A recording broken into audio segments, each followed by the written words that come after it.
है हो क्या बात।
भोले बाबा अरे जोगिया ओ मोर राम।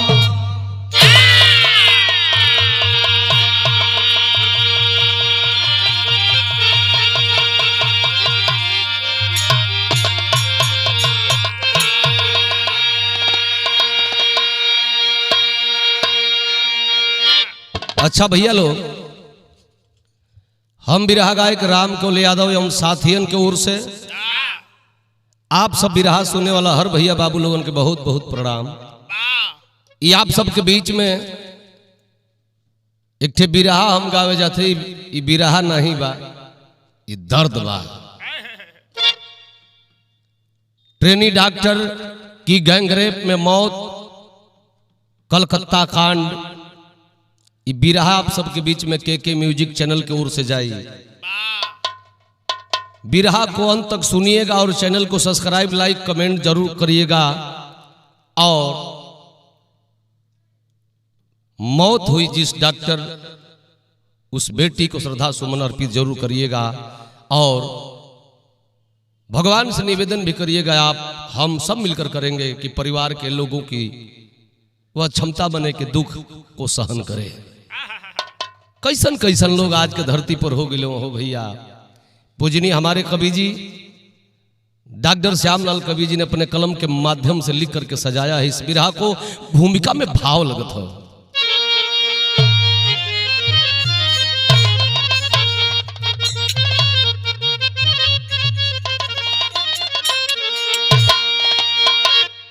कैसे सुरक्षित रहेगी भारत की बेटी, दरिंदों के साए से कब तक बचेगी।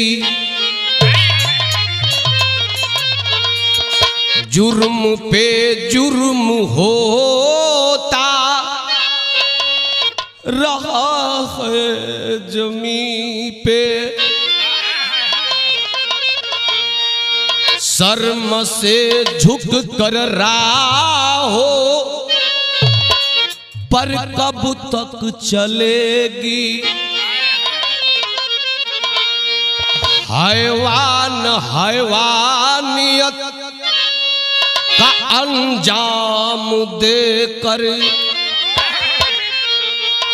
बलात्कारियों से अब कितना सहेगी। कभी श्यामलाल उसका अंजाम देखो, घोर पापों के साये में कैसे जिएगी।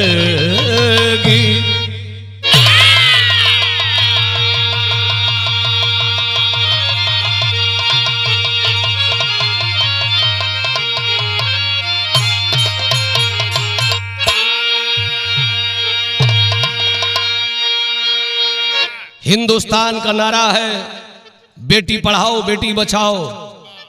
लोग पढ़ा तो जरूर रहे हैं लेकिन अपनी बेटी को बचा नहीं पा रहे हैं। क्या है जमाना। स्टूडियो में बैठी है बिरहा की खूबसूरत गायिका ज्योति सरगम जी, हमारे गौरी शंकर भैया, हमारे गुरु जी राम कृपाल यादव जी। बड़ा सुंदर गजल का नमूना है। कैसे मास्टर?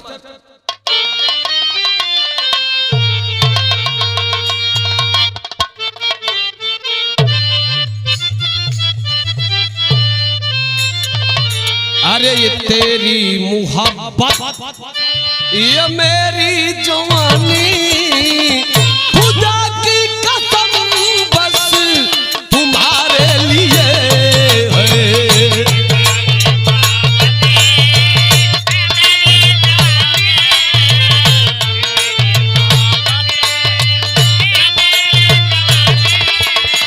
खुदा की कसम बस तुम्हारे लिए है।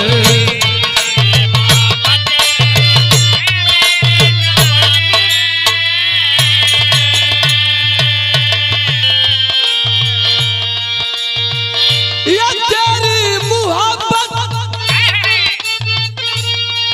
ये मेरी जवानी, खुदा की कसम बस तुम्हारे लिए है। हेलो ज्योति जी, जरूरत पड़े तो जरूरत पड़े तो अरे कभी मांग लेना, जरूरत पड़े तो अरे कभी मांग लेना। अरे रूपों की रानी तुम्हारे लिए है।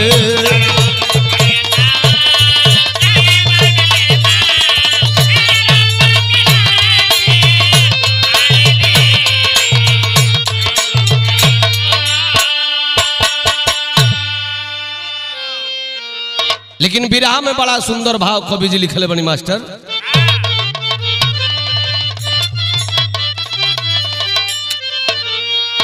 ये जीवन की डोरी अरे टूटती रहेगी, ये जीवन की डोरी अरे टूटती रहेगी। मानव की दुनिया किसके लिए है?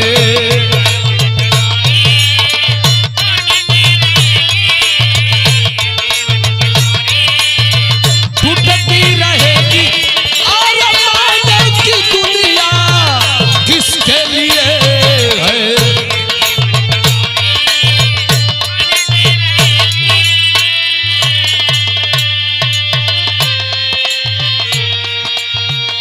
ये जीवन की डोरी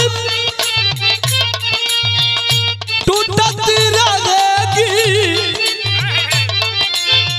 मानव की दुनिया किसके किसके किसके लिए है?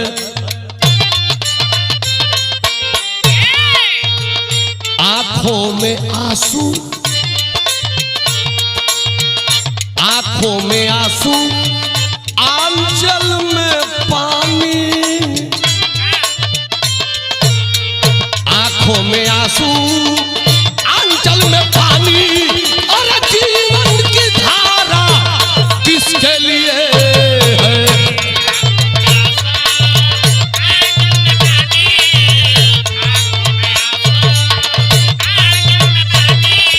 और जीवन की धारा किसके लिए है?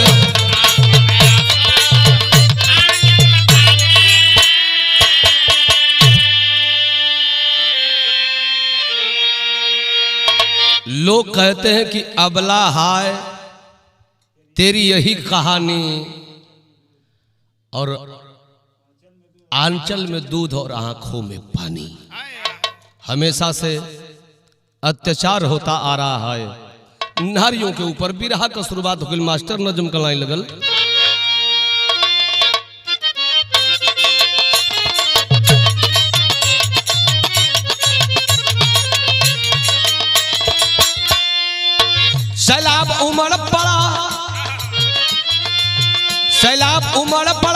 कलकत्ता की धरती से दिल शर्मसार हुआ हैवान की हरकती से।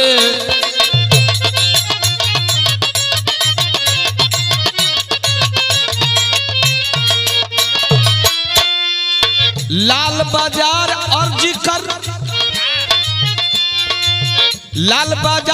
कर मेडिकल कॉलेज शिक्षा से MBBS करने बच्चे आते दिल के इच्छा से।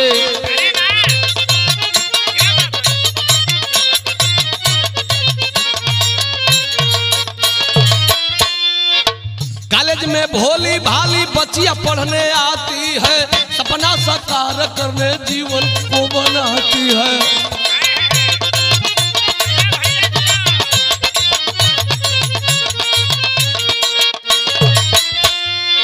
ममिता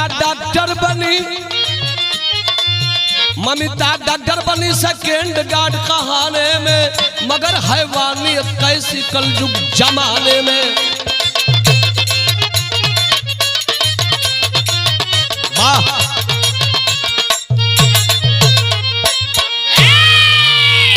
बात को समझ ले भैया।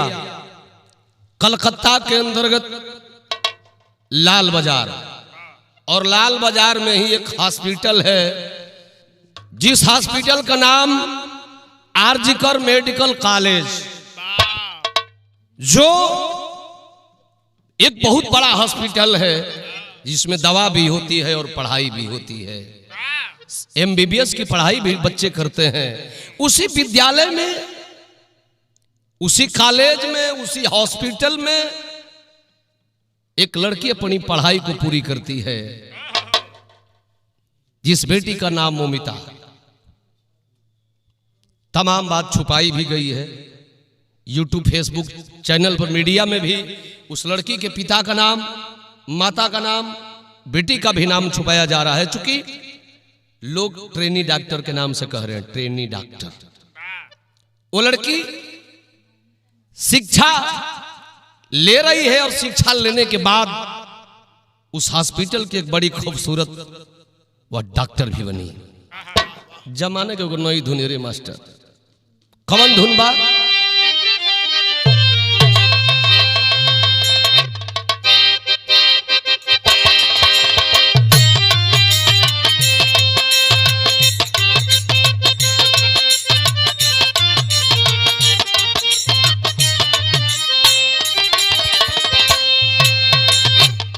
हाँ तो सामल कवि जी को है कौन लैका कौन लैकी से कहत रहल तरज बा। अनिरुद्ध भाई, कितना बड़ाई करी गोरियो,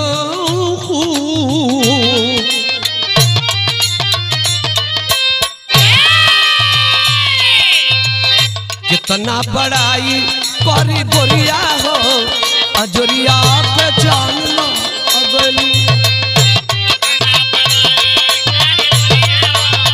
अजोरिया के जान ला गलू।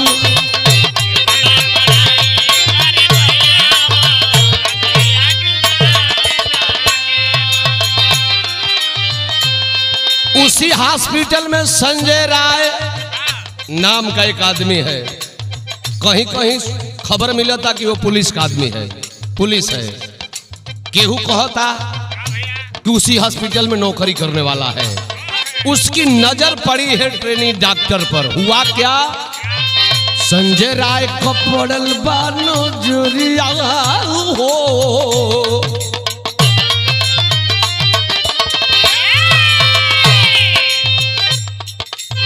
संजय राय का पड़ल बा नजरिया हो, उमरिया कम सीन लागला, उमरिया कम सीन लागला।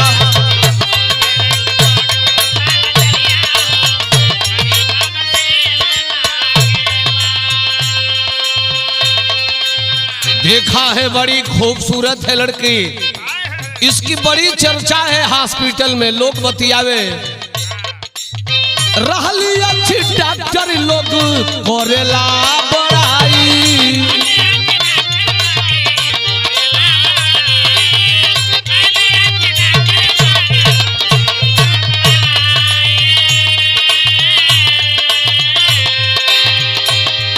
MBBS के आइल बाड़ी करे के पढ़ाई।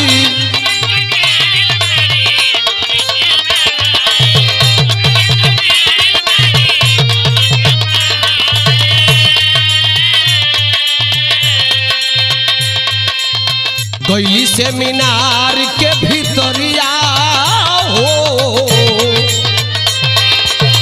गईली सेमिनार के भीतरिया हो, उमरिया का मशीन लागेला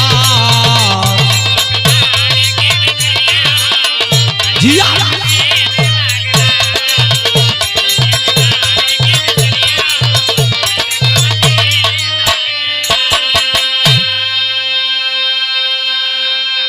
ए भैया 36 घंटा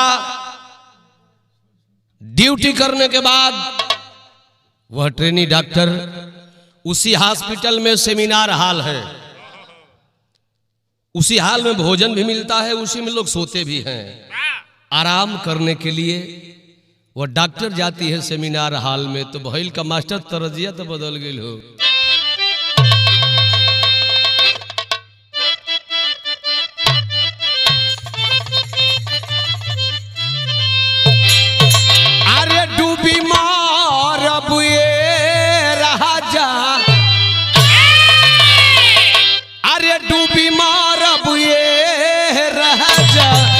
जई बजो पूर्व के देशवा,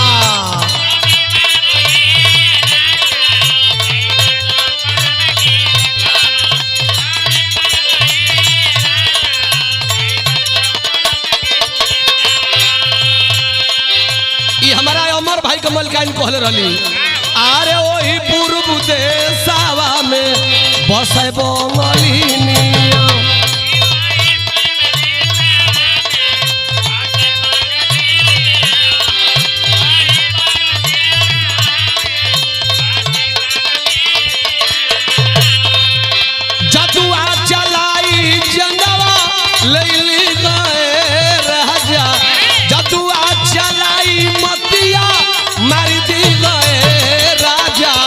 जई बजो पूर्व के देशवा। अरे डूबी मारब राजा, जई बजो पूर्व के देशवा जिया।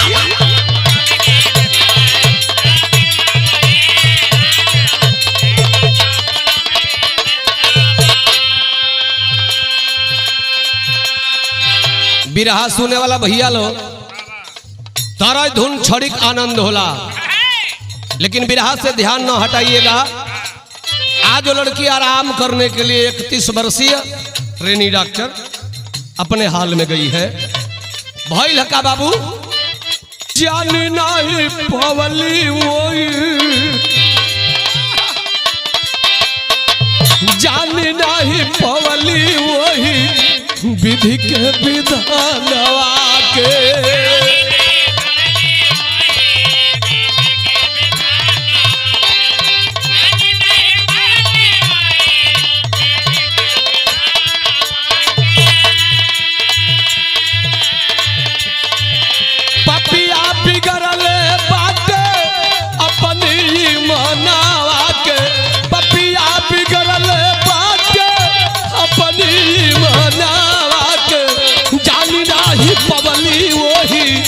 विधि के विधानवा के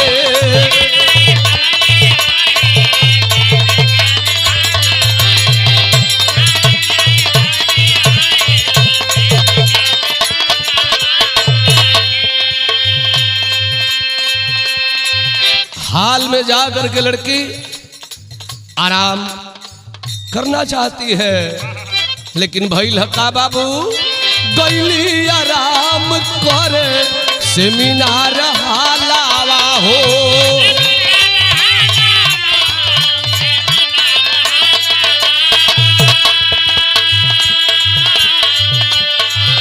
पीछावा से हेली गईले घेरली हलस तालावा हो।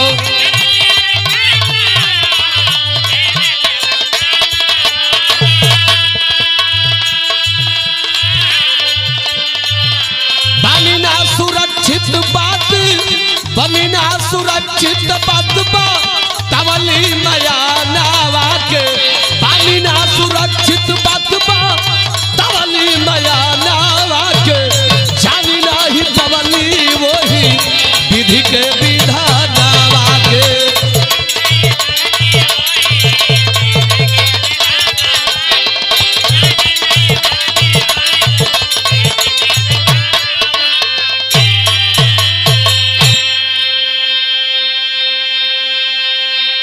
ए भैया मोबाइल अपन खोलली हो, अपना बेड पर सुतली हो। चूंकि वह डॉक्टर थोड़ा मैच की शौकीन थी, क्रिकेट देखा ताड़ी मोबाइल पर, लेकिन ये भैया घाती घात लगाए इंतजार कर रहा है। भइल का बिरहा में टेरी के भाव लग गई।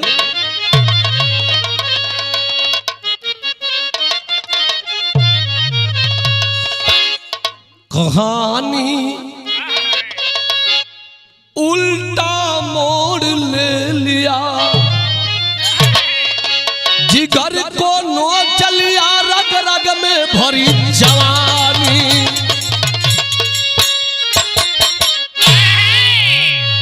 ए भैया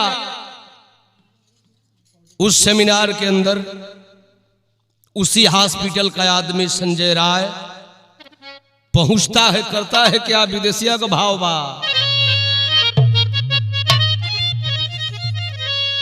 वही ट्रेनी डॉक्टर के ए बाबू जमीन पर पटक दिगल, मारे पीट लगल पापी बन के दूराचारिया।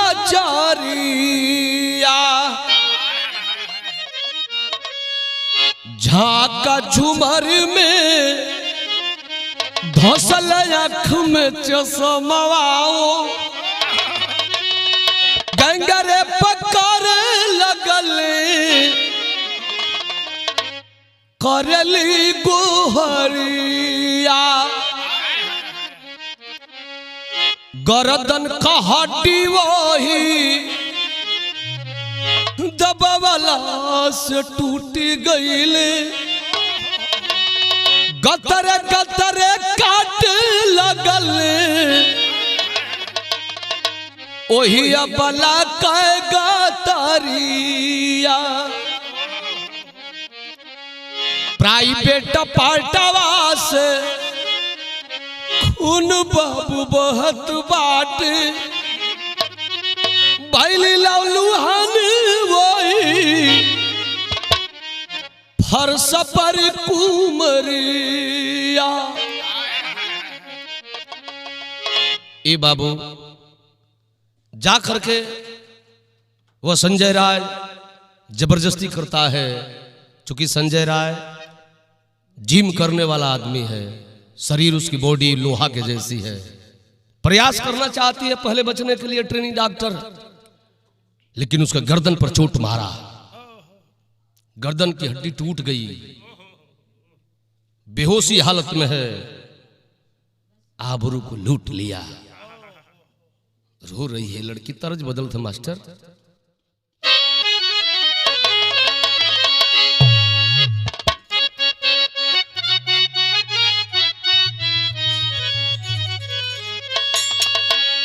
हाथ से मारा, चोट मारा, उसके गर्दन पर लड़की गिर गई, बेहोश है, बेहोशी हालत में आबरू को लूट लिया। जब होश में आई है तो देख रही है कि हमारे शरीर पर वार कर रहा है। हाथ जोड़ के गन गन गन गन कांपत है, कहत है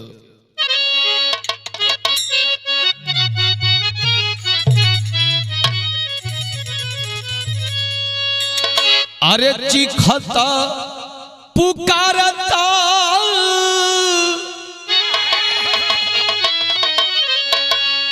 मैं घेटुई दबावले,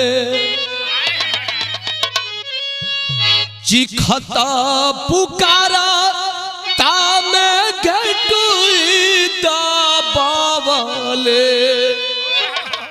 संजय पापी बनल बाद कार,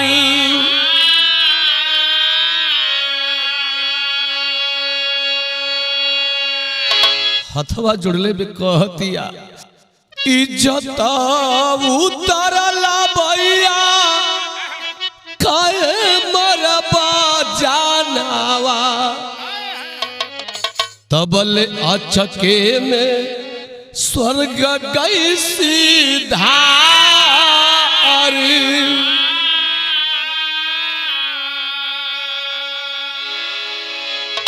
तब बंद केवाड़ तान के सुतल जामुदैया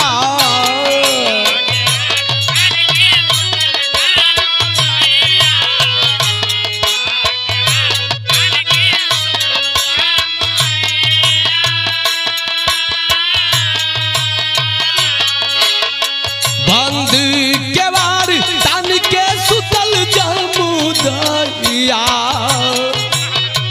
बंद केवाड़ तान के सुतल जामुदैया दिहलस जिंदगिया बिगार हो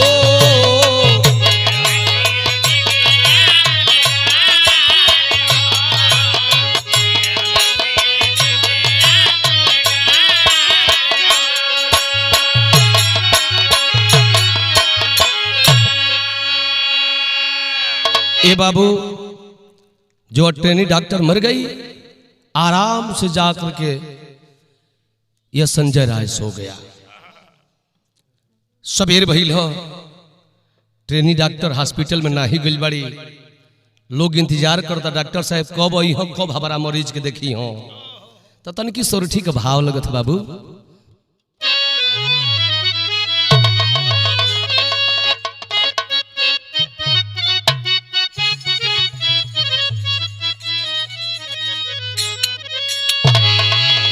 अरे भैला सबेरा डॉक्टर राउंड पर नया अरे राउंड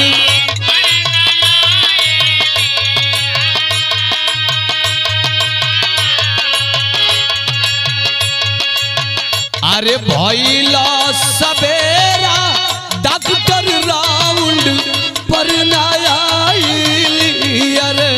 राउंड पर वो बंद बाट चारों ओर केवाड़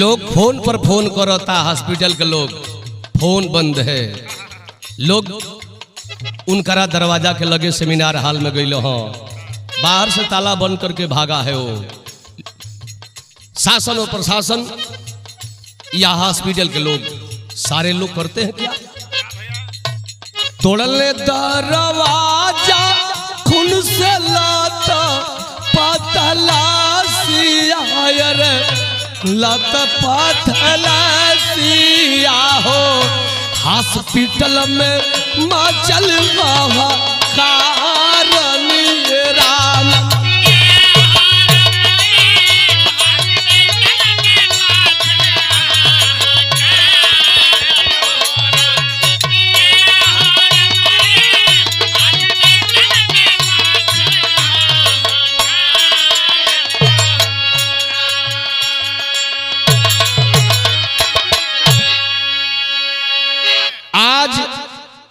जब लोगों को जानकारी हुई ताला तोड़ा गया अंदर खून से लथपथ लाश पड़ी है डॉक्टर की हॉस्पिटल से फोन जाता माई बाबू के हैं तो हर बिटिया बीमार बाड़ी बीमार को खबर पाके माई बाबू तैयारी करो तड़न हॉस्पिटल आवे बदे लेकिन जिस नंबर से फोन गया था उस फोन पर 10-12 बार कॉल किया गया माता पिता के द्वारा लेकिन एक बार भी फोन रिसीव नहीं हुआ।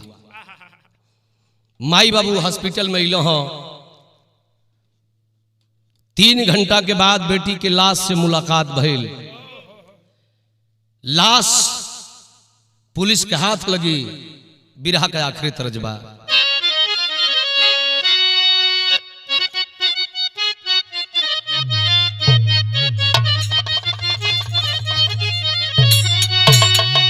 लेकिन यह तरज गौला का कोनो मतलब नहीं है भाव है मास्टर अरे तो पुलिस मुर्दाबाद हो खनरवा भइल सबेरवा ये पीराना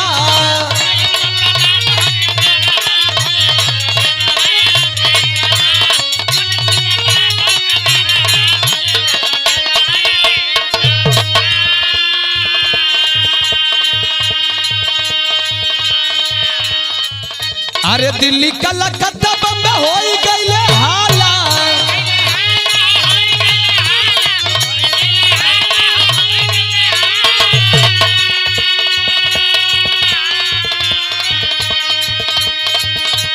डॉक्टर हरताल के पकड़ल चाहे गाला।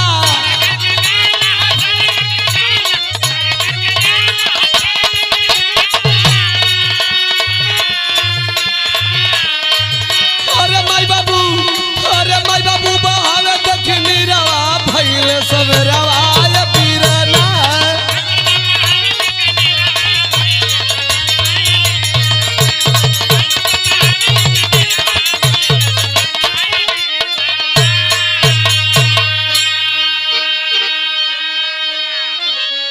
आठ अगस्त को यह घटना घटी रात में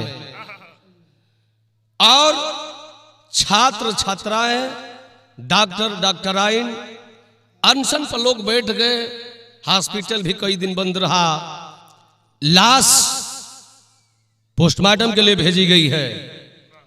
खबर कोई नहीं मिली है कि आखिर गुनहगार कौन है।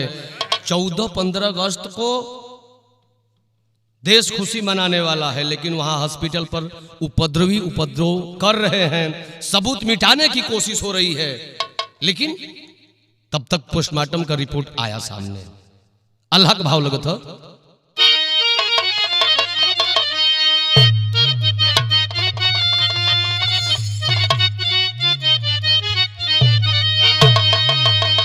अरे पोस्टमार्टम करे जब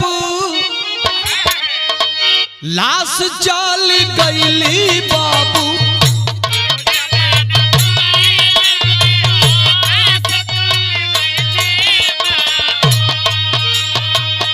डॉक्टर को स्वामी साथ दिहल बयानी।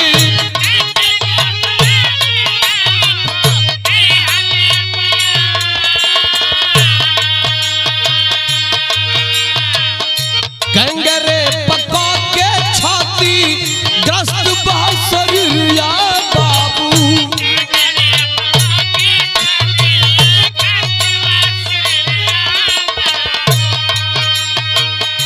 दुर्गाति को के मरलन बिटिया का जान।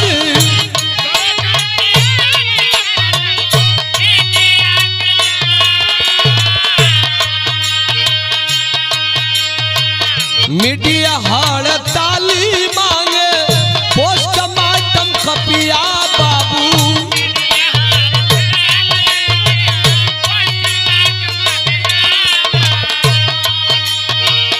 कई के बलात्कारी चली है देश में उतानी।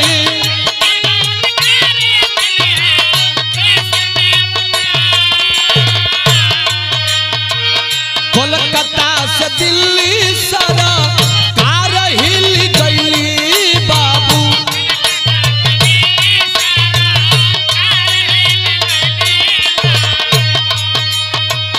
सुन के करे जवई में लागत बाटे बानी।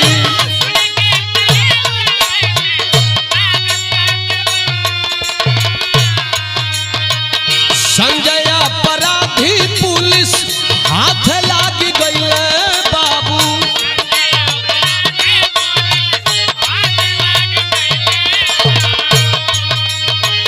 जुर्म हम कैली दिहली डॉक्टर के मारी।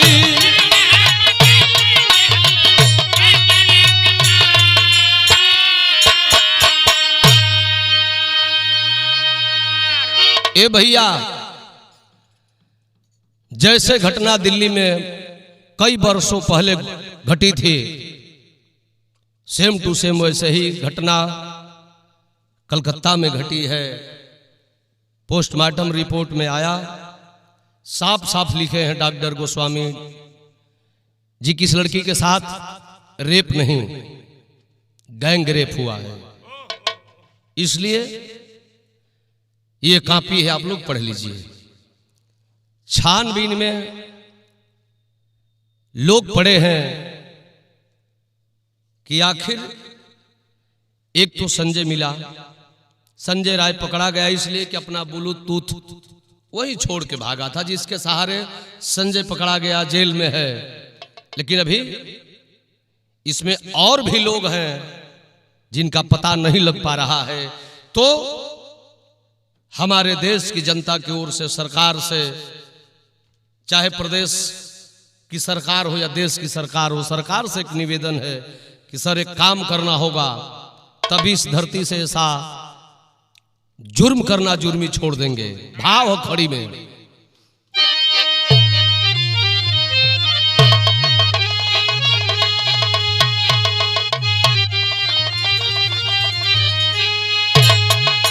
अरे सरकार को यह एक उपाय चाहिए, बलात्कारियों को फांसी की सजा चाहिए।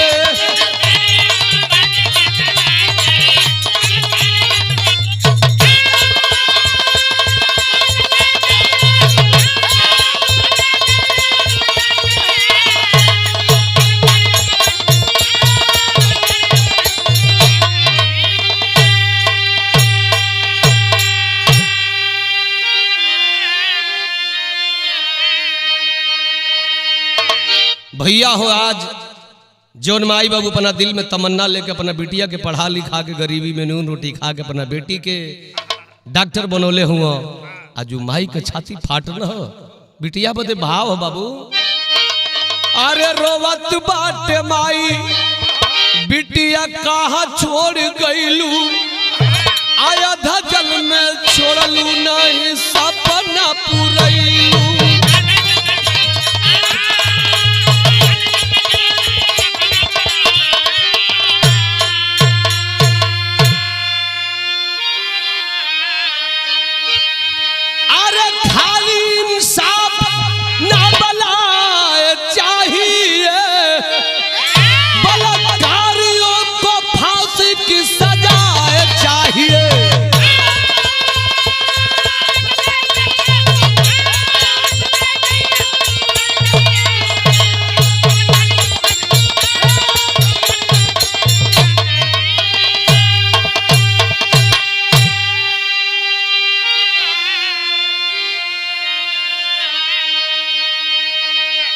ए भैया, बेटी तो दुनिया छोड़कर चली गई, लेकिन आज माई बाबू दोनों लोगन के बीच में केहू सहारा नहीं, बस सहारा हुए बिटिया रहल। अब देखिए संजय राय तो जेल में है, और कौन जुर्मी है, सरकार क्या विचार करती है, क्या खोज करती है। हमारे बिरहा है जो समाप्त भइल, आखिरी लाइन। जय जखाड़ी गुरु जादू लाडन की लहर फुलवारी,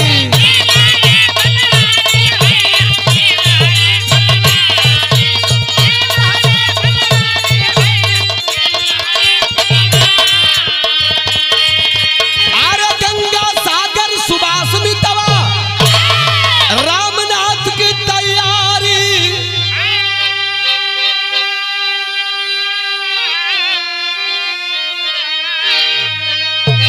कहानी उल्टा